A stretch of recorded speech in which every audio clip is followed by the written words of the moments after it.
running straight into the digital audio workstation. So, what I'm going to do is attempt to, if we can get some volume on the computer here, I'm going to show you my first experiment running through this array. I'm going to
Okay.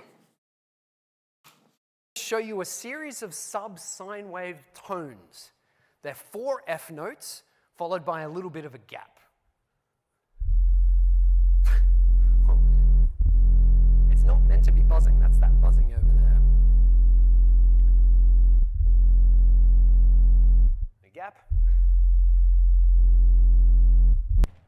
Okay, so that's it. Now I know what you're thinking, it's really not amazing, right? I know, music of the year right here, woo! But when you run that through this array, all sorts of interesting stuff starts to happen.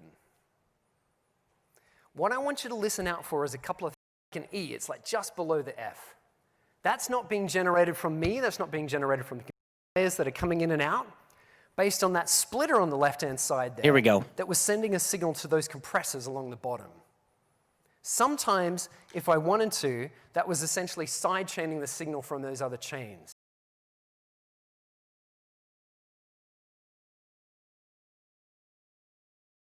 Sometimes, if you wanted to, it was side-chaining the signal from the other chains. So based on whatever the input based on whatever the input was doing, it could dynamically change the mix of whatever each chain I had. Dynamically change the mix of whatever chain he had. That doesn't. Players that are coming in and out, based on that. So, from what I understand, then he's got all those compressors were side chained. Probably the last one here.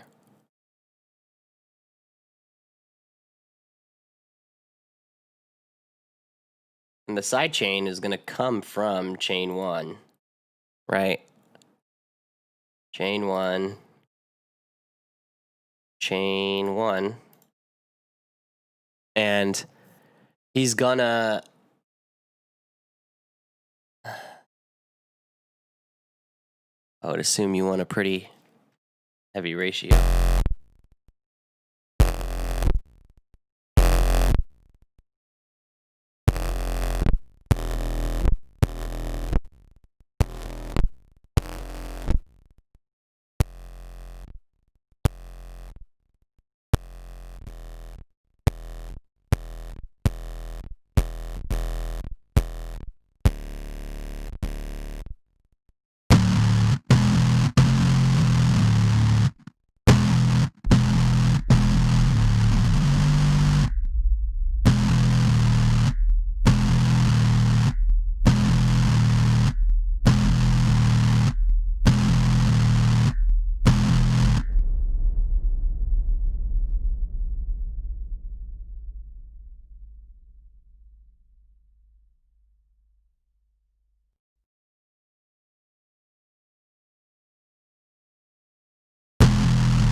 All right.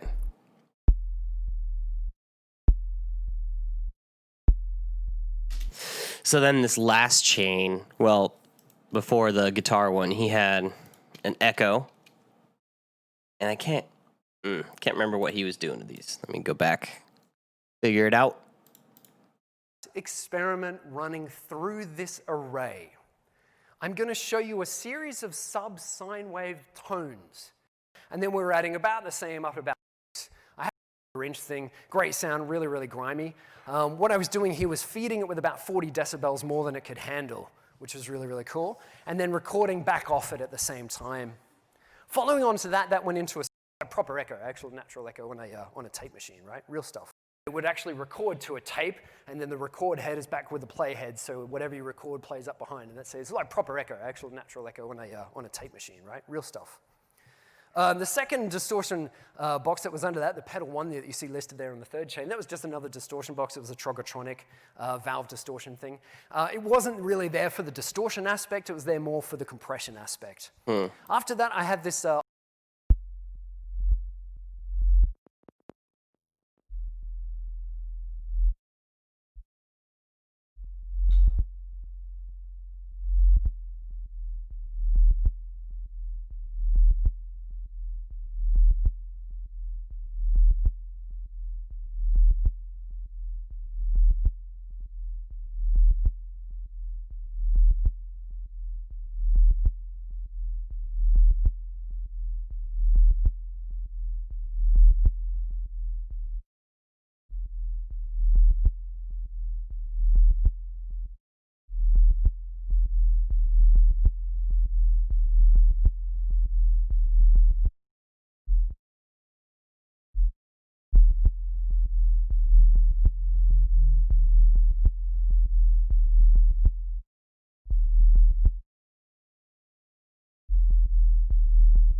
Interesting, actually. I kind of like that.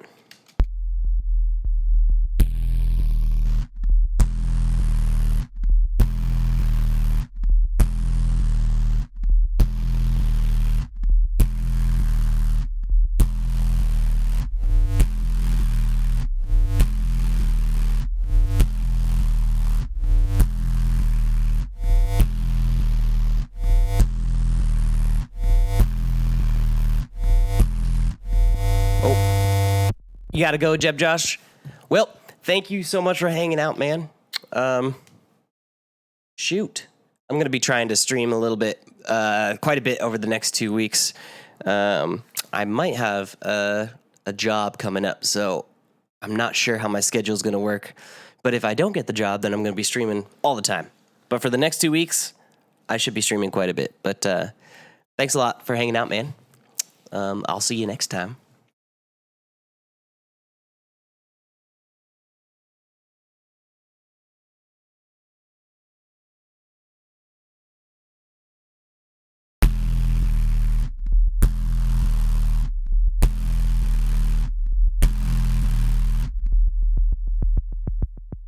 So I think that this next part is saturation, right? old Akai reel-to-reel machine from the 70s. It's like a tiny little quarter-inch thing. Great sound, really, really grimy. What I was doing here was feeding it with about 40 decibels more than it could handle, which was really, really cool. And then recording back off it at the same time. Following on to...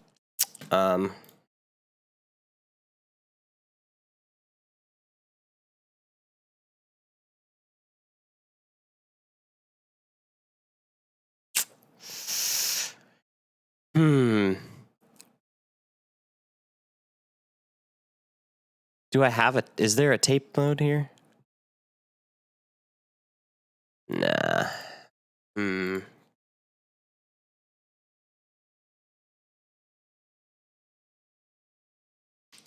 We find a free one, maybe? Man.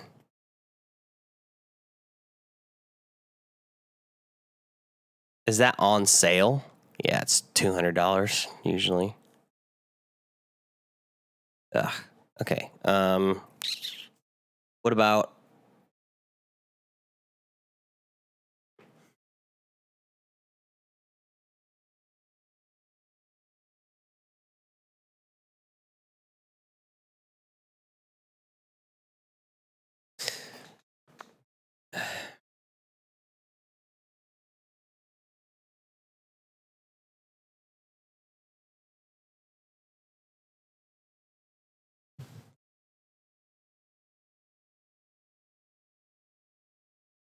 Hmm.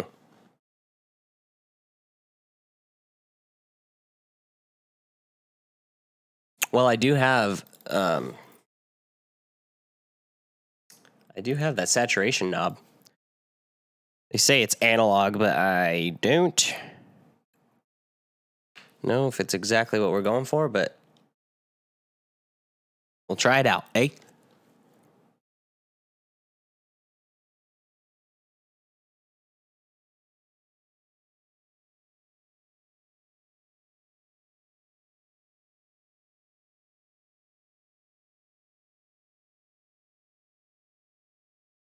The UAD plugins are pretty gnarly, yeah.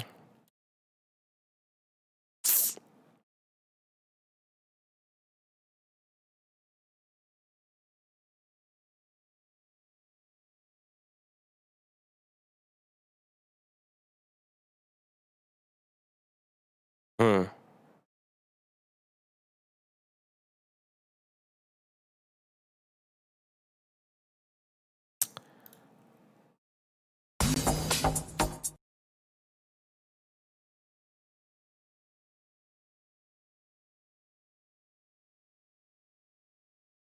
This is SoftTube, right? Why can't I just go to SoftTube's website?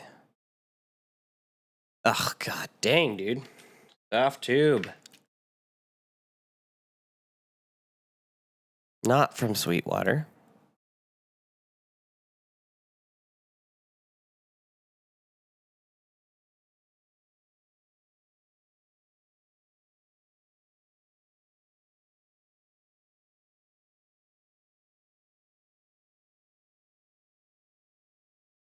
Oh my god, dude. I logged into this website 3 times today. It just doesn't want to remember me. Oh god. Okay, can I do it now? Monument base. Okay, here.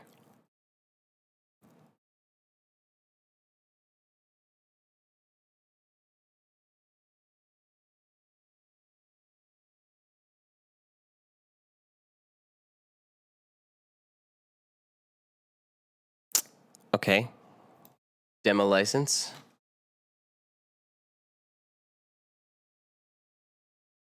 Now I gotta do SoftTube Central.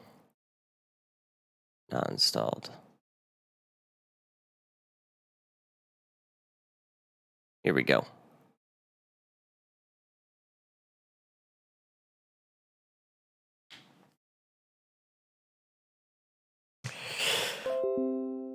Cool. Um,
All right, well, I'm going to rescan and see if I can find that plugin, the saturation plugin. It'll probably be better than this one knob saturator.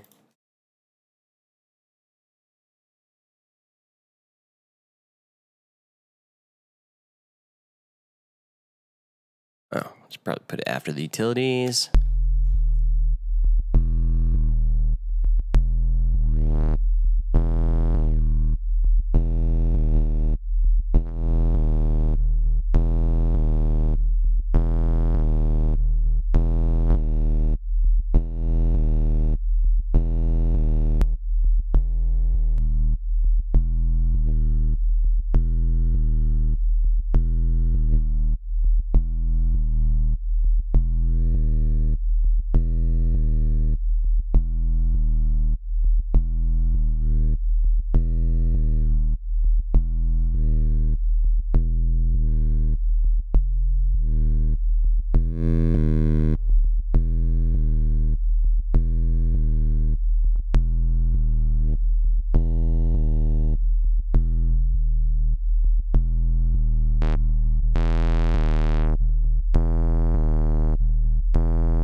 What the?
Damn, that's noisy. Turn that down.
Well, hot damn. I feel like that sounds a lot like the Doom sound.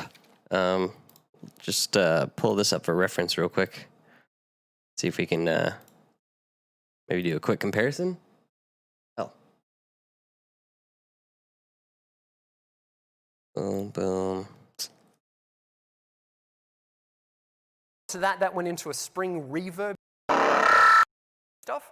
That's coming. The last thing I want you to hear.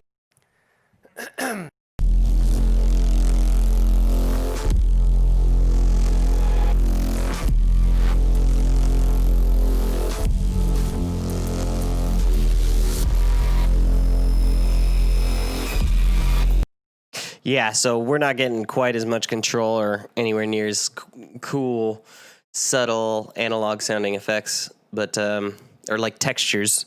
But I think this is pretty damn close to at least the same kind of routing setup that he had, and it's definitely yielding somewhat similar results. But like that over time, the morphing effect of that.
That one doesn't seem to be doing much at all.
See oh man, the timbre of that is so much better.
All right. Well, honestly, I think that that's as good as it's going to get right now. I'm really happy with some of the stuff that's coming out of this. It's definitely much more interesting than I thought it would be, but it's not quite doesn't quite have the same timbres, which is understandable. I mean, when you're dealing with analog, everything sounds so much better.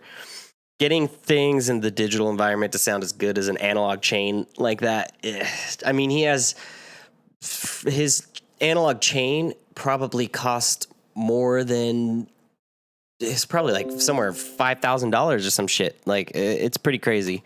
So when you're dealing with that much equipment and that expensive stuff, like of course it's going to sound good. Now, plugins are also expensive, but there's nothing that's going to be able to perfectly emulate an actual circuitry and actual electricity being pumped through those. That's what gives those sounds the unique character that they do. So I think I got pretty darn close, but to get this to a playable instrument, we would need macros. We need to route so many knobs to so many different things. And then we'd obviously have to have some sort of hardware interface to use that with. So I might end up doing that on a later stream. I do have that keyboard back there that has 8 knobs, and I could probably, I don't know, maybe I could find like a MIDI knob controller. Something like this, but that's not $200. Hey, here we go. $50. That's much more. That's much nicer. Oh, this only has what, 8? I need like the little box. Something like this. The MIDI fighter twister. Yeah. Shoot, somebody from Icon was selling one of those recently. Something like a MIDI fighter twister. What the heck?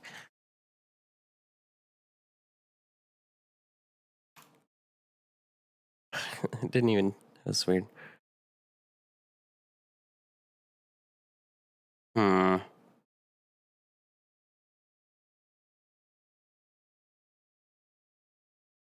I just need knobs. And to pay $200 for a little freaking thing of knobs is kind of stupid, I feel like. Unless I had the money. But I guess I'll just have to stick with what I got. If I plug in a couple of interfaces, I should be able to have like 16 knobs. And actually, maybe having them on multiple devices would be better. Just so I could have more control. Be like, this is chain 1, chain 2, and chain 3. And then just be like turning them as I go. That'd be freaking really cool. Because I can't just keep opening plugins. That would be counterintuitive. And it wouldn't really be fun either. So to have to pre-program all this stuff to make it sound a certain way doesn't really sound like the best way to go about it. And having those knobs would help a ton.